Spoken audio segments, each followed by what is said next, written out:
தாவேகா கோரிக்கையை இன்னைக்கு உச்சநீதிமன்றம் ஏற்று எஸ்ஐடி அமைச்சிருக்கு. அதே மாதிரி உச்சநீதிமன்ற ஓய்வு பெற்ற நீதிபதி அஜய் ரஸ்தோகி தலைமையிலான எஸ்ஐடி அமைச்சு இந்த கோரிக்கையெல்லாம் உச்சநீதிமன்றம் ஏற்றிருக்கு. இந்த தீர்ப்பை தாவேகாவோட பொதுச் செயலாளரா நீங்க எப்படி பாக்குறீங்க? இதை பத்தி கருத்து சொல்லுங்க. எல்லோருக்கும் வணக்கம். ஒரு வலிமிகுந்த நாட்கள்ல நாங்க வந்து பயணம் பண்ணிட்டு இருக்கோம். இன்னும் வந்து வார்த்தைகள் வந்து எங்க வாயிலிருந்து முழுமையா வர முடியல. அந்த அளவுக்கு வந்து ஒரு நெருக்கடியான காலகட்டம். எங்களுடைய உறவுகள், எங்களுடைய குடும்பம், தமிழகம் முழுவதும் தலைவர் அவர்களுடைய சுற்றுப்பயணம், ஒவ்வொரு மாவட்டமும் மிகப்பெரிய மக்களுடைய எழுச்சியா உருவானது.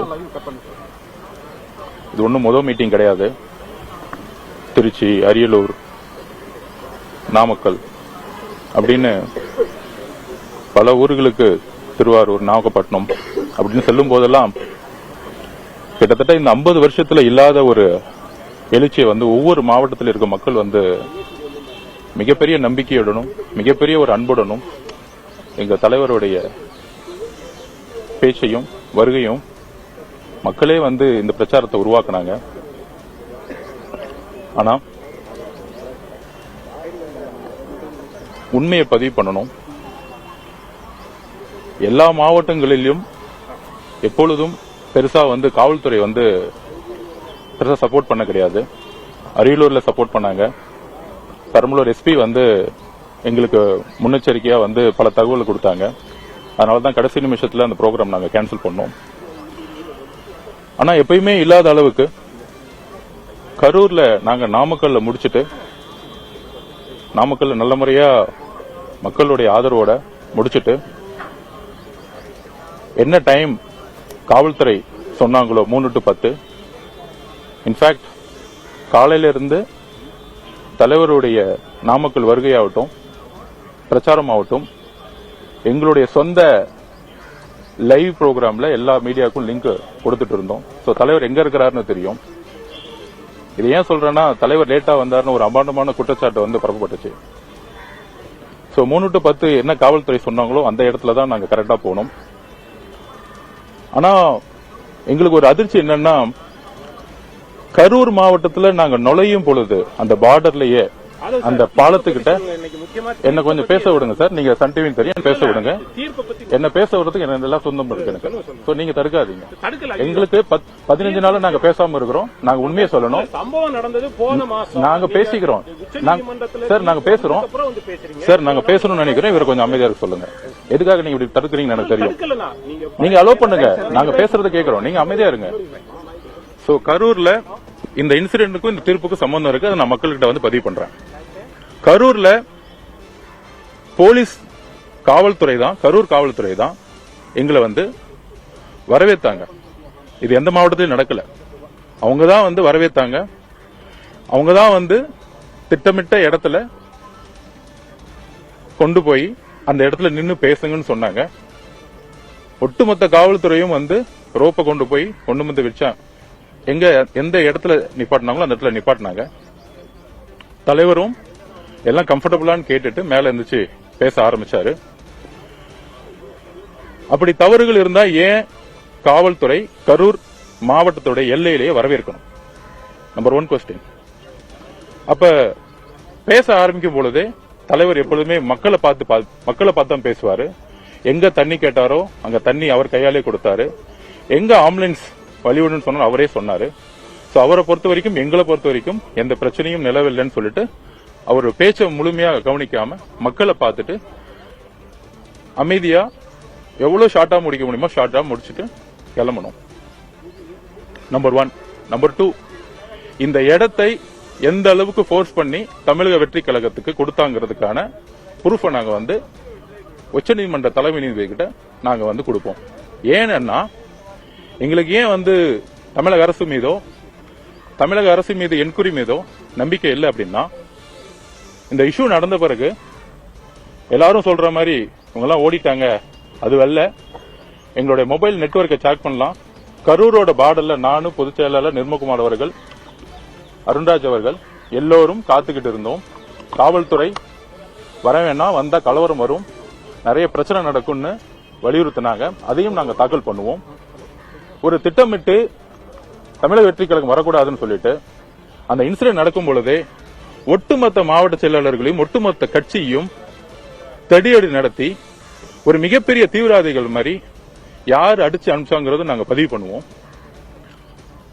நாங்க அந்த இறப்பு ஏற்பட்ட உடனே நாங்களும் மனுஷங்க தான். எல்லாரும் சொல்ற மாதிரி 75 வருஷமா இருக்கிற 60 வருஷமா இருக்கிற அரசியல்வாதியும் கிடையாது. நாங்க ஒரு மனிதர்கள். அதுக்கப்புறம் தான் தலைவர்கள், அதுக்கப்புறம் தான் அரசியல். அப்படி இறப்பு ஏற்பட்ட உடனே முதல் 4 நாள் என்ன செய்யணும்னே தெரியாது. ஏன்னா எங்களுக்குள்ள இன்னும் ஒரு மனிதாபிமானம் இருக்கு. எங்களுடைய உறவுகள் இருந்த பிறகு இப்ப என் வீட்டுல ஒரு அம்மாவோ ஒரு அப்பாவோ ஒரு அக்காவோ இறந்தா நான் மீடியால முன்னாடி நாங்க வந்து பேசிட்டு இருக்க மாட்டோம், உண்மையை சொல்லிட்டு இருக்க மாட்டோம். இந்த சந்தர்ப்பத்தை திமுக பயன்படுத்திட்டு அன்னைக்கு ஃபுல்லா என்ன நாடகம் பண்ணாங்கன்னு உங்களுக்கு தெரியும், மக்களுக்கு தெரியும். அந்த நாடகத்தோட நாங்க சட்ட ரீதியா போராடக்கூடாதுன்னு அந்த வாரம் 27 இருந்து அதுக்கு அடுத்த வாரம் சண்டே வரைக்கும் கோர்ட் ஹாலிடே. இது ஒரு மிகப்பெரிய திட்டமிடலோட எங்களால ஜுடிஷியலாவும் போய் முறையிட முடியாது. உண்மையை வந்து பேட்டி கொடுத்தா உண்மைக்கு முரணான்னு இருக்குன்னு சொல்லிட்டு நிறைய யூடியூபர்ஸ் கைது செய்யப்பட்டாங்க. அதையும் மீறி சோசியல் மீடியால வந்து பேசினா கைது செய்யப்பட்டாங்க. ஏன்னா உண்மை ஒரு பக்கம் மட்டும்தான் தெரியணும், அவங்க மட்டும்தான் பேசணும். அரசு உடைய செய்தித்துறை நிறுவனம் ஒரே ஒரு வேலை செஞ்சுச்சு, தாவேக்கா மீது எப்படி பொய் குற்றச்சாட்டுகளை சொல்லலாம். இதுதான் அந்த ஒரு வாரமா ஹாலிடே இருந்தது, கோர்ட்டுக்கு மூவ் பண்ண முடியல. அப்புறம் தலைவர் அவர்கள் வந்து இரங்கல் கொடுத்து அவங்களுக்கான இழப்பீடு தொகை கொடுத்த பிறகு எங்களுடைய மாவட்ட செயலாளர்கள் முதற்கொண்டு கைது செய்யப்படும் பொழுது, எஃப்ஐஆர்ல இது கிரிமினலா மாற்றப்படும் பொழுது, அப்ப எங்கள் தலைவர் அவர்கள் உடைய அறிவுறுத்தல் இது இந்த பிரச்சனையை வச்சு ஒட்டுமொத்த கட்சியை முடக்கக்கூடிய செயலை திமுக அரசு செய்ய முற்பட்டுருச்சுங்கிறத உணர்ந்தோம். அதுக்கான பதிவை நான் பண்றேன். ஏதோ குற்றச்சாட்டு சொல்ல, திருமதி அருணா ஜெகதீசன் அவர்களுடைய தலைமையில ஒரு விசாரணை ஆணையம் அமைக்கப்பட்ட பிறகு ஏன் வந்து உயர் அதிகாரிகள், ஹோம் செக்ரட்டரி, ஹெல்த் செக்ரட்டரி எல்லாரும் வந்து எந்த தவறும் செய்யலன்னு சொல்ல முடியும்? ஒரு விசாரணை நடந்துட்டு இருக்கும் பொழுதே எப்படி வந்து காவல்துறை இருக்கக்கூடிய ஒரு ஹோம் செக்ரட்டரி இந்த எந்த தவறு இல்லைன்னு சொல்ல முடியும்? அப்புறம் எதுக்கு வந்து விசாரணை ஆணையத்தை உருவாக்குனாங்க? விசாரணை ஆணையம் விசாரிச்சு முழுமையான அறிக்கை கொடுக்கறதுக்கு முன்னாடியே ஒரு ஹோம் செக்ரட்டரி, ஹெல்த் செக்ரட்டரி, ஒரு உச்சபட்ச அதிகாரத்தில் இருக்கிறவங்க இந்த தவறு தாவேக்கா தான் செய்துன்னு வாய்த்தரும் சொல்லாம அவங்க பக்கத்தை நியாயத்தை மட்டும் சொல்லிட்டு இருந்தாங்க. இதுவே வந்து அவங்க அமைச்ச கமிஷனுடைய ஒரு அதிகார மீறலுங்கிறது நாங்க பதிவு பண்றோம். நம்பர் 1. நம்பர் 2, உயர்நீதிமன்றத்தில் ஒரு கேஸ் ஃபைல் பண்ணாங்க. அது யார் கேஸ் ஃபைல் பண்ண மக்களுக்கு தெரியும். அந்த கேஸ்ல பிரேயரே கிடையாது. தமிழக வெற்றி கழகத்திற்கு எதிராக, அதுவும் குறிப்பாக எங்க தலைவருக்கு எதிராக கடுமையான வார்த்தைகள், அவருடைய தலைமை பண்பு, அவருடைய வருகை, அவருடைய அரசியல் வருகை, என்ன கோபம் உங்களுக்கு? அப்ப மதுரை ஹைகோர்ட்ல கேஸ் ஃபைல், எஸ்ஓபி பத்தி கேஸ் ஃபைல் இருக்கும்போது பிரேயர் வந்து சம்பந்தமே இல்லாம சென்னை உயர்நீதிமன்ற நீதிபதி அவர்கள் எஸ்ஐடியை ஃபார்ம் பண்ணி அந்த எஸ்ஐடியோடைய நோக்கம் நியூட்ரலா இருக்குமா, டிரான்ஸ்பரன்சியா இருக்குமான்னு தெரியாது, வெளிப்படை தன்மையா இருக்குமான்னு தெரியாது. ஏன்னா அந்த உயர்நீதிமன்ற நீதிபதி அவர்கள் கடுமையாக தமிழக வெற்றி கழகத்தை நாங்க தான் தப்பு செஞ்ச மாதிரி ஆல்ரெடி அவர் வந்து ஒரு பதிவு பண்ணிட்டார். எந்த விதமான என்கொயரியும் கிடையாது. பொதுவா வெக்கேஷன் கோர்ட்ல பில் கேஸ், பப்ளிக் லிட்டிகேஷன் கேஸ் வந்து எடுத்த உடனே நோட்டீஸ் அனுப்புவாங்க. ஆனா அன்னைக்கே எடுத்து அன்னைக்கே ஒரு ஜட்மெண்ட் கொடுத்து அன்னைக்கே தமிழக வெற்றி கழகத்தை ஒரு குற்றவாளி மாதிரி ஆக்கி அதுல தலைவர் விஜய் அவர்களையும் ஒரு குற்றவாளி ஆக்கியக்கூடிய ஒரு ஜட்மெண்ட் இருக்கு பாருங்க. தமிழக வரலாற்றிலேயே மദ്രാസ് ஹைகோர்ட்ல இந்த மாதிரி ஒரு தீர்ப்பை கொடுத்ததே கிடையாது. அந்த தீர்ப்புக்கு அப்புறம் தான் புரிஞ்சுக்கிட்டோம் இந்த திமுக அரசு திமுக கட்சியை யூஸ் பண்ணாம மக்களால் தேர்ந்தெடுக்கப்பட்ட அரசை வச்சு தமிழக வெற்றி கழகத்தை எப்படி முடக்க முடியும், எங்க தலைவரை எப்படி முடக்க முடியும், எங்களுடைய பிரச்சாரத்தை எப்படி முடக்க முடியும். நேத்து கூட எங்க மாவட்ட செயலர் அரெஸ்ட், 3 மாவட்ட செயலர் அரெஸ்ட் பண்றாங்க. சோ இந்த மாதிரி கட்சியை முடக்கக்கூடிய ஒரு ஜனநாயக படுகொலையும் ஒரு எமர்ஜென்சியை ஒரு லா அண்ட் ஆர்டர் மூலியமாக உருவாக்கியிருக்காங்க. சோ இந்த ஒரு பதிவோட தான் தலைவர் அவர்களுடைய அறிவுறுத்தல்ல இம்மீடியட்டா டெல்லிக்கு கிளம்பணும். 1ஆம் தேதி கிளம்பணும்.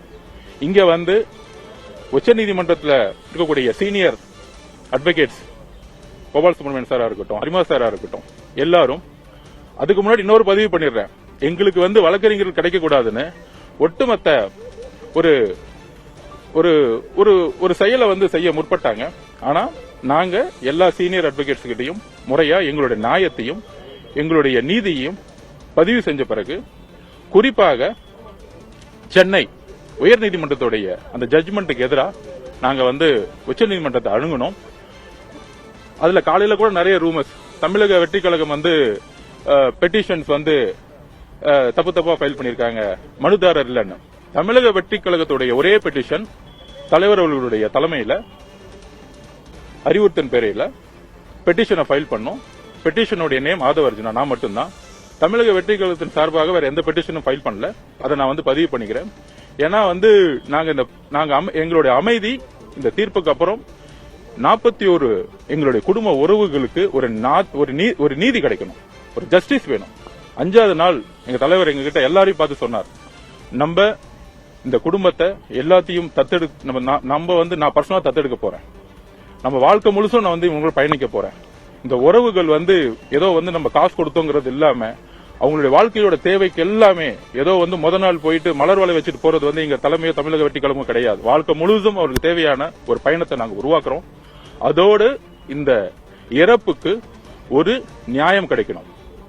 100% இதுல ஒரு சதி திட்டம் இருக்கு, இதை நாங்க நம்புறோம். ஆனா அதை குற்றச்சாட்டா சொல்லாம முறையா நீதித்துறையை நாங்க அணுகணும்னு நினைச்சோம். மீடியால பேசுறதோ, ஏன்னா ஒட்டுமொத்த காவல்துறையும் ஒட்டுமொத்த அரசும் எங்களுக்கு எதிராக இருக்கும் பொழுது நாங்க வந்து அந்த ஒரு வாரம் நீங்க பாத்திருப்பீங்க, மீடியா ட்ரையலே பண்ணாங்க. நாங்க தான் குற்றவாளிங்கிறத மீடியா ட்ரையலே பண்ணாங்க. சோ அந்த அளவுக்கு நாங்க பொறுமையா சட்ட ரீதியாக இன்றைக்கு சென்னை உயர்நீதிமன்றத்துடைய ஜட்ஜ்மெண்ட் வந்து எந்த அளவுக்கு தவறுங்கிறது இன்னைக்கு உச்சநீதிமன்றம் பதிவு பண்ணிருக்கு. எக்ஸ்பர்ட் ஆர்டர் எங்ககிட்ட எந்த விதமான, அதாவது மீடியா கிட்டையும் பேச முடியல, காவல்துறையும் அணுக முடியல. அதே நேரத்தில் அந்த ஒரு வாரம் வெக்கேஷன் போட்டனால உயர்நீதிமன்றம் அணுக முடியல. அப்ப உச்சநீதிமன்றத்தை நாங்கள் அணுகும் பொழுது எந்த அளவிற்கு எக்ஸ்பர்ட் ஆர்டர் எங்களுக்கு எதிரான ஒரு ஜட்ஜ்மெண்டை உருவாக்கி சட்ட ரீதியாகவும் சரி, காவல்துறை மூலியமாகவும் சரி, தமிழக அரசுடைய செய்தி நிறுவனம் மூலமாகவும் சரி, ஒரே ஒரு விஷயத்தை உருவாக்குறாங்க. தமிழக வெற்றி கழகத்திற்கு தான் இதுக்கு பொறுப்பு, முழு பொறுப்பு அப்படிங்கிற ஒரு மாய தோற்றத்தை இந்த 10 நாள் உருவாக்குனாங்க. எங்களுடைய சமூக வலைத்தளத்தில் இருக்கக்கூடிய எங்களுடைய தம்பிகளை அரெஸ்ட் பண்ணாங்க. சோ இன்னைக்கு எங்களுடைய கோரிக்கை, முழுமையான கோரிக்கை அக்செப்ட் பண்ணப்பட்டிருக்கு. அதுல முக்கியமான கோரிக்கையா நாங்க கேட்டோம், ஒரு கமிட்டி வந்து ஃபார்ம் பண்ணணும். Supreme court 3 members committee form பண்ணணும்னு கேட்டோம். சுப்ரீம் கோர்ட் ஜட்ஜ் ரிட்டையர்ட் ஜட்ஜோடைய தலைமையில வந்து ஃபார்ம் பண்ணணும்னு சொன்னோம். அந்த 3 மெம்பர்ஸ் கமிட்டியை வந்து இன்னைக்கு வந்து அக்செப்ட் பண்ணிருக்காங்க. 3 லேயரா வந்து இன்னைக்கு வந்து ஜட்மெண்ட் கொடுத்திருக்காங்க. நம்பர் 1, சுப்ரீம் கோர்ட்டே இந்த என்கொயரி வந்து மானிட்டரிங் பண்ணணும்னு சொல்லியிருக்காங்க. நம்பர் 2 3 மெம்பர்ஸ் கமிட்டியை வந்து ஃபார்ம் பண்ணியிருக்காங்க. ஸோ அதுக்கு அடுத்தது வந்து சிபிஐ என்கொயரின்னு சொல்லியிருக்காங்க. ஸோ எங்களுடைய கோரிக்கை, எங்களோட மனுவில் இருக்கக்கூடிய தீர்ப்பு தெளிவாக நாங்க சொல்றோம். சுப்ரீம் கோர்ட் ரிட்டையர்ட் ஜட்ஜ் கொண்ட தலைவர் ஜஸ்டிஸ் அஜய் ரஸ்தோகி தலைமையில 3 மெம்பர்ஸ் கமிட்டியை வந்து உருவாக்கி இருக்காங்க. சுப்ரீம் கோர்ட் இது வந்து மானிட்டரிங் பண்ணிட்டு இருக்கு. சோ ஸ்டேட் கவர்மெண்ட்ல இந்த என்கொயரி தொடர்ந்தால் தமிழக வெற்றி கழகம் மட்டும்தான் அந்த தவறு செய்த ஒரு அரசியலை திமுக உருவாக்கும். ஏனால் எங்களுடைய வளர்ச்சி கிட்டத்தட்ட இன்னைக்கு 27% மேல சர்வே எடுக்கும் போது தெரியும், ஒரு மிகப்பெரிய ஆதரவோடு இந்த கட்சி இருந்துட்டு இருக்கு. அது எந்த அளவுக்கு முடக்க முடியுங்கிறத யோசிச்சாங்க. நாங்க எங்களுடைய கட்சி தோழர்கள் சொல்லிக்கிறோம், எங்களுடைய மக்கள், எங்களுடைய ஒரு 41 குடும்பத்துக்கு சொல்லியிருக்கிறோம், நாம வலுவா இருக்கிறோம். தமிழக தலைவருடைய ஒரே செய்தி, 41 குடும்பத்தோட நாங்க எங்களோட பயணத்தை மிகப்பெரிய தொடருவோம். உண்மையை வந்து மிகப்பெரிய கொண்டு வருவோம். இதுதான் நான் வந்து சொல்லக்கூடிய உண்மைகள். நன்றி, வணக்கம். விக்டிம்ஸ் சிலர் வந்து நாங்க இந்த மனுக்குள்ளேயே ஃபைட் பண்ணல அப்படின்ற ஒரு குற்றச்சாட்டை வச்சு தமிழ்நாடு அரசு அது ஒரு புகாரா ஒரு மனுவா தாக்கல் செய்யறதுக்கான அனுமதியை வாங்கியிருக்காங்க. இதை பத்தி தாவேக பொதுச் செயலாளர், இந்த திமுக வந்து என்னெல்லாம் செய்யணும்னு தெரியும், யாரெல்லாம் மிரட்டுவாங்கன்னு தெரியும். எங்களை பொறுத்த வரைக்கும் எங்க மனு பத்தி தான் பேச முடியும். மித்தவங்களை பத்தி, மித்த மனுக்களை பத்தி இன்னைக்கு வந்து முறையிட்டாங்க. அவங்க வந்து சுப்ரீம் கோர்ட் ஜட்ஜி கிட்ட வந்து ரிட்டையர்ட் சுப்ரீம் கோர்ட் கிட்ட முறையிட சொல்லியிருக்காங்க. அவங்களுக்கு தெரியும் அதுல உண்மை இருந்துச்சுன்னா அது என்னமோ திமுக வந்து முறையிட்டோம். எங்களுடைய பெட்டிஷன்ஸ் இன்னைக்கு வந்து அக்செப்ட் பண்ணப்பட்டு கரெக்டான ஜட்மெண்ட்ஸ் வந்திருக்கு. சோ இதுதான் என்னுடைய தாக்கல். கண்டிப்பாக நீதியும் உண்மையும் வெளிவருங்கிறது என்னோட நம்பிக்கை. பிரச்சார பேருந்தில் இருந்த அந்த சிசிடிவி காட்சிகளை எஸ்ஐடி ஜட்ஜி ரிட்டையர்ட் ஜட்ஜி அஜய் ரஸ்தோகி கேட்கும் பட்சத்தில் நீங்கள் அதை வந்து பத்திரமா வச்சு நாங்க தமிழக அரசையும் இந்த சட்டம் ஒழுங்கையும் நாங்க நம்புற மாதிரி இல்ல. இங்க அன்னைக்கு நடந்த கேஸ்லயே பாத்திருப்பீங்க. நம்மளுடைய தோழர் ராமசாங்களுடைய கொலை சார்பா வந்து சிபிஐ வந்து இங்க நடக்கும்போது சிபிஐ வேணான்னு சொன்னாங்க. அதோட கிட்னி வழக்கு கேஸ்ல பாத்தீங்கன்னா ஹைகோர்ட் வந்து சென்னை ஹைகோர்ட் வந்து கேஸ் வந்து ஃபைல் பண்ணி எஸ்ஐடி போடும்பொழுது சென்னை ஹைகோர்ட்டோடைய எஸ்ஐடியை வேணாம்னு சொல்றாங்க. அந்த அளவிற்கு இன்னைக்கு சட்டம் ஒழுங்கு வந்து அந்த அளவுக்கு மிக மோசமா இருந்திருக்கு. சோ இதை வந்து நாங்க வந்து அட்ரஸ் பண்ணும் பொழுது எங்களுக்கு இந்த அரசு இந்த எங்களுடைய உறவுகள் எல்லாரும் சொல்ற மாதிரி எல்லாரும் போயிட்டு வந்தாங்க. எங்களுடைய உறவுகள் எங்களுடைய குடும்பம் அப்ப எங்க தலைவருக்கு எவ்வளவு மன வேதனையா இருந்திருக்கும், எவ்வளவு வலியோட நாங்க இருந்துட்டு இருப்போம். இன்னைக்கும் நாங்க கரூர் போலீஸை நம்பி அந்த இடத்துக்கு போறதுக்கு, ஏன்னா கரூர் போலீஸ் தான் இன்னைக்கு எங்களை கூட்டிட்டு போய் எங்களை வந்து லத்தி சார்ஜ் பண்ணி நிறைய பிரச்சனைகளுக்கு ஆக்குனதே கரூர் போலீஸ் தான். நல்ல போலீஸ்கள் கிட்டத்தட்ட 90% போலீஸ் ஆபீசர்கள் நல்ல எண்ணத்தோட இருக்காங்க. அதுக்கு தான் நான் எக்ஸாம்பிள் சொன்னேன். பெரம்பலூர் எஸ்பி வந்து எங்களுக்கு வந்து கரெக்டா வந்து கைட்லைன்ஸ் கொடுத்தாரு. நாங்க எல்லாத்தையும் வந்து தப்புன்னு சொல்ல. ஆனா கரூர் போலீஸ் உங்களுக்கு தெரியும் ஒரு எக்ஸ் மினிஸ்டரோட கண்ட்ரோல் இருக்கு. அவருடைய பேச்சுவார்த்தையை நம்பி அவருடைய டிக்ளரேஷன், அதாவது நான் ஒன்னே ஒன்று சொல்றேன், இந்த கரூர் இப்ப எப்படி இருக்குன்னா ஒரு நேரத்துல மதுரைக்குள்ள போனா வந்து காலை வெட்டுவோன்னு சொல்லுவாங்க. எந்த அரசியல் கட்சி தலைவரும் மதுரை அழகிரி அண்ணன் வந்து கோட்டைன்னு சொல்லுவாங்க. ஒரு ரவுடித்தனம் அரசியல் பண்ணுவாங்க. ஆனா அதெல்லாம் மீறி இன்னைக்கு அழகிரி அண்ணன் இங்க அரசியலே இல்ல. அந்த மாதிரி கரூர் கிளீன் பண்ணப்படும். எங்க தலைவர் முதலமைச்சர் ஆகும்போது ஒட்டுமொத்தமா யார் யார் தவறு செய்தார்களோ அவங்கள வந்து நாங்க தேடி கண்டுபிடிப்போம். பிளஸ் இன்னைக்கு வந்து ஆணையம் அமைச்சிருக்கிறோம். அந்த ஆணையத்துல நாங்க வந்து எல்லா விதமான பதிவுகளையும் பதிவு செய்வோம். உண்மை வெளிவரும். நன்றி, வணக்கம். அடுத்த பிரச்சாரம்